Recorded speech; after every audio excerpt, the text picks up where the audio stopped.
Yan, alas 8 mga kabayan ha, alas 8, 3 dito ng gabi. Papakita ako sa inyo yung itsura dito sa labas ng bahay namin. Yan, iikot ko kayo mamaya dito mga kabayan sa area namin mga kabayan. So ito yung Greenland mga kabayan. So puro puting-puti lang talaga mga kabayan. So medyo patag itong area dito. So oras dito mga kabayan, mag-alas 9 na ng gabi. Puntahan natin mga kabayan yung baba nito kung ano tong area dito. So wala kang makikita no, kahit isa dito naglalakad. So ako lang.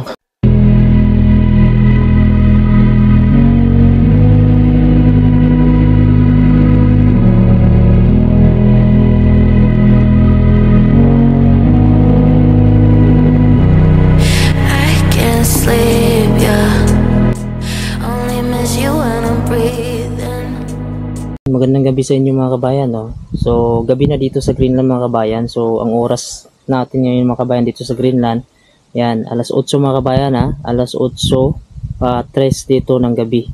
So late kami sa Pilipinas. So ngayon sa Pilipinas umaga na.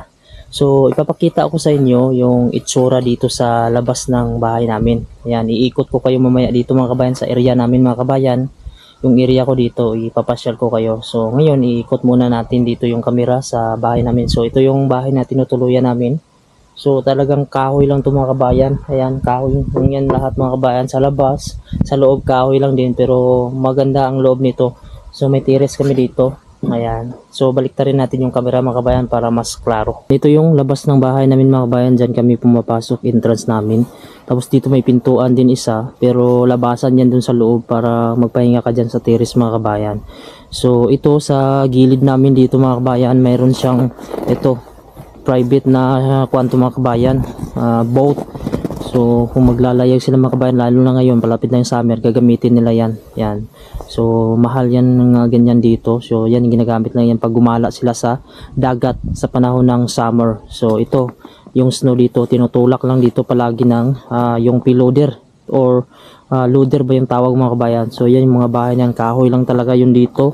Ayun, may luma pang bahay doon sa taas. Yan, tapos mga bato na yan mga kabayan. So medyo mataas yan dyan. So kung pansin yung paligid mga kabayan, alas 8 mga kabayan ng gabi. So ganito kaliwanag. Basta palapit na yung summer. Sa summer mga kabayan hanggang alas 12 mga kabayan, hating gabi, maliwanag pa rin siya at may sikat ng araw. So ngayon hanggang alas 10 siguro mga kabayan, medyo maliwanag pakita pa. So ipasyal ko kayo dito sa area ko mga kabayan ha. So ito medyo maganda-ganda itong bahay na to. So tingnan mo, may mga tusok-tusok pa sa baba dahil nga tagtunawan ngayon. So pero marami pa ring snow. Ayan, so ito yung labas ng bahay namin dito. Ayan, kung mapapansin nyo, talagang kahoy lang talaga yan. Ayan, so hanggang taas yan, up and down yan mga kabayan. So ito, punta tayo dito mga kabayan sa kalsada. Paglabas mo dito, ito na yung kalsada dito mga kabayan. Ayan, so dito sa baba, ayan na yung main road mga kabayan. Tapos yung building niyan sa harap, yan na yung city mismo. So dito papunta sa baba, dyan na yung city. Yung mga mall, ayun o, medyo may mataas na building dun o. Yan yung pinakamataas na building dito. Yan. Tapos dito, ito yung daanan papunta dun sa taas kung saan may hiniheld na may mga event, yung mga tawag nito, yung may mga palaro mga kabayan. So ito yung gilid ng kuha namin dito. Ayan, ito gilid ng bahay namin. So tara, punta tayo dito sa taas. So ito yung madadaanan natin, puro lang talaga snow dito.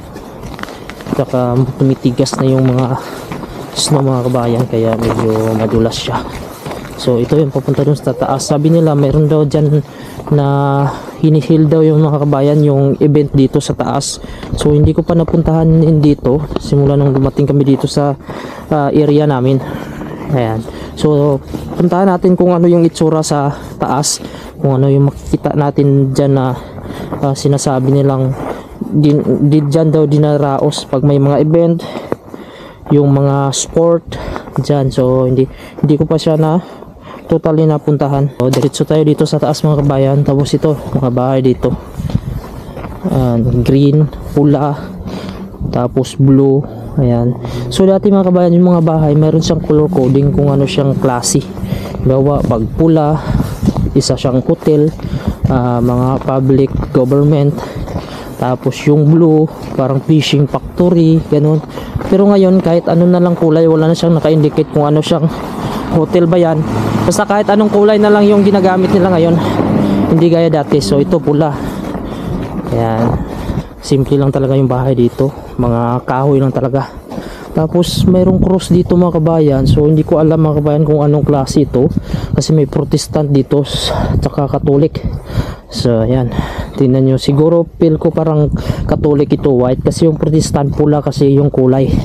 So ito na yun mga kabayan, ata yung sinasabi nila, may mga event, maraming nakaparking dito, tsaka may ginagawa pang construction dito.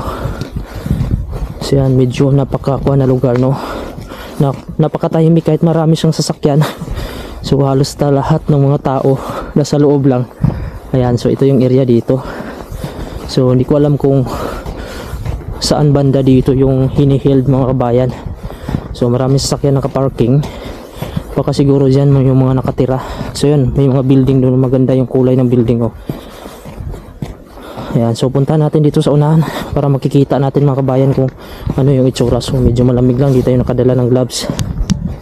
Ayan, so medyo tahimik mga kabayan, oh.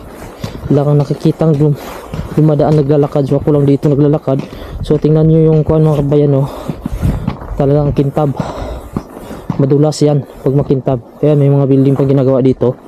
So punta tayo dito sa unahan, tingnan natin kung anong mayroon dito, kasi end na to dito banda. So wala ka nang lulusutan doon sa dulo, kundi yung mga sasakyan dito lang banda, tapos babalik na naman. Ayan, so ito ata, so hindi lang ako sigurado kung ano to, pero maliit siya, eh. Ayun, ayun pala mga kabayan, no? Yung parang covered siya. So first time ko makapunta dito na area. So actually hindi ko pa talaga to na ikot itong Greenland mga kabayan, sa Nok, dito sa Nok City yung lugar nila, kasi napakalamig talaga pagka naglalakad ka, at saka wala din tayong oras. So pag linggo kasi, lalo na pag ganito malamig, so minsan nasa loob lang kami ng bahay. So ayan, tingnan mo naman yung kuwan mga kabayan, no? Yung araw nandun pa, oh, sa gilid. So maliwanag, alas 8, alas 8:30. So yan, talagang walang katao-tao, walang naglalaro. So siguro sa araw lang may naglalaro. So ngayon kasi gabi, alas 8 kuha na mga kabayan, 30 na. So mag-aalas 9 na. Ayan, pagmasdan nyo yung lugar, napakatahimik, wala kang ibang maririnig kundi yung mga dumadaan ng sasakyan. Ayan, so ang dami pang building na ginagawa dito. So yan, oh, may construction pa dun sa taas. So parang nag-i-expand talaga mga kabayan, no? So ayan, dito naglalaro yung mga bata. Napakatahimik mga kabayan, no? Wala akong nakita na naglaro. So sa araw siguro mga kabayan meron. So hindi ako napasyal dito sa araw. So puntahan natin dito, may maraming bahay dun sa una, no? So lakad-lakad lang tayo dito. So sundan nyo lang ako mga kabayan para makuhan kayo dito, sa expose din kayo dito sa lugar. Ayan, so yung mga gate na nilagay nila, oh, kuhan na yung metal na. Ayan, end na pala talaga to dito. So yan, mataas na siya ng bundok, may mga bato. Yan, tambak yung snow dito.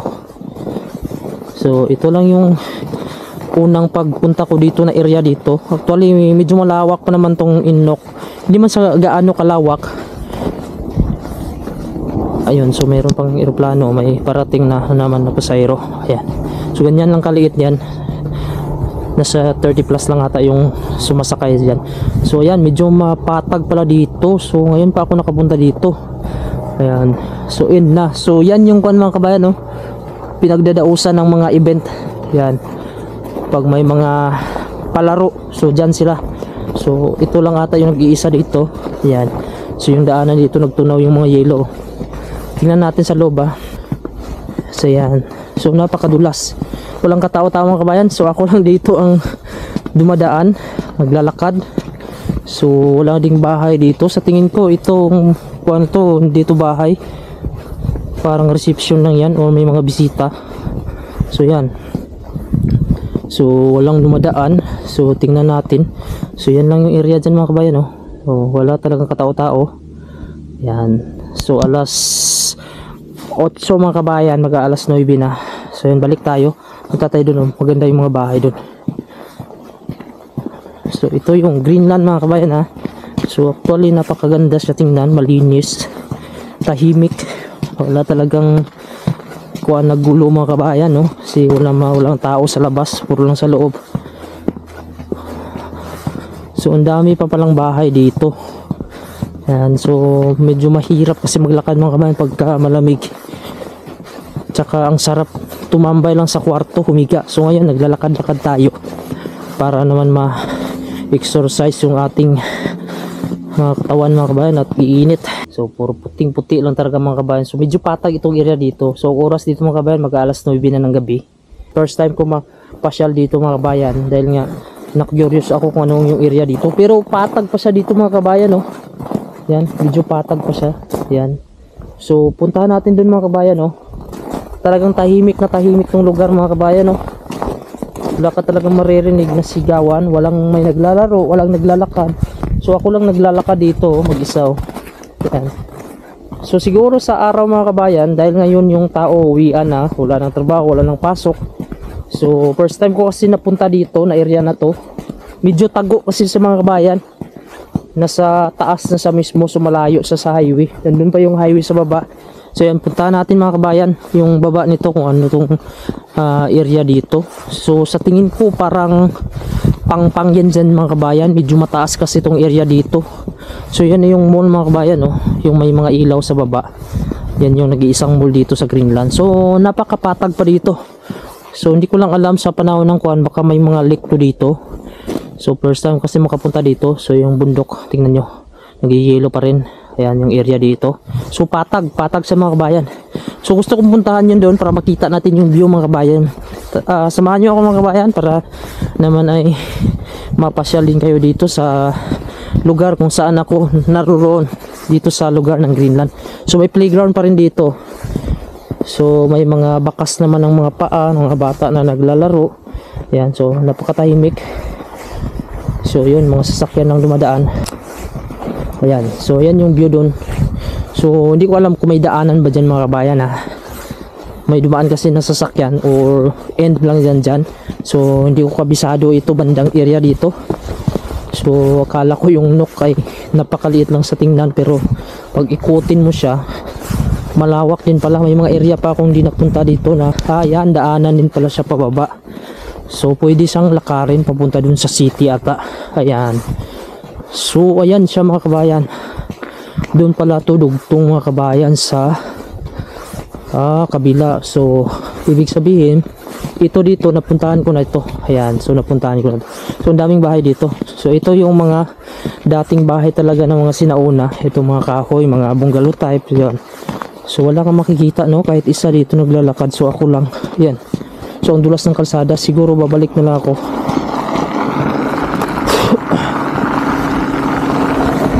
Okay. So yan yung Nook City. So ngayon babalik tayo mga kabayan dahil medyo malamig. Ayan. So ito yung lugar dito, medyo madulas na talaga yung kalsada. So wala tayong winter spike. So balik tayo dun mga kabayan at saka uuwi na tayo dahil nga medyo nilalamig na yung kamay ko. So wala tayong gloves. So napapansin ko parang pumupula na yung kamay natin. So nasa -4 lang kasi mga kabayan. Nakala ko hindi sobrang lamig. So nanunuot yung lamig ngayon pagka ganito kasi yung nag-snow kanina. Tapos pagtapos ng snow, yan yung mararamdaman yung lamig. So itong kalsada na pag ganito medyo madulas. So dahan-dahan lang tayo. So yung mga fishing boat or ano ba yung tawag yan, yung boat na ginagamit nila pag maglayag.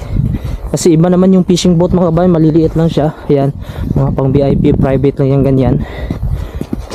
So may lutuan yan sa loob.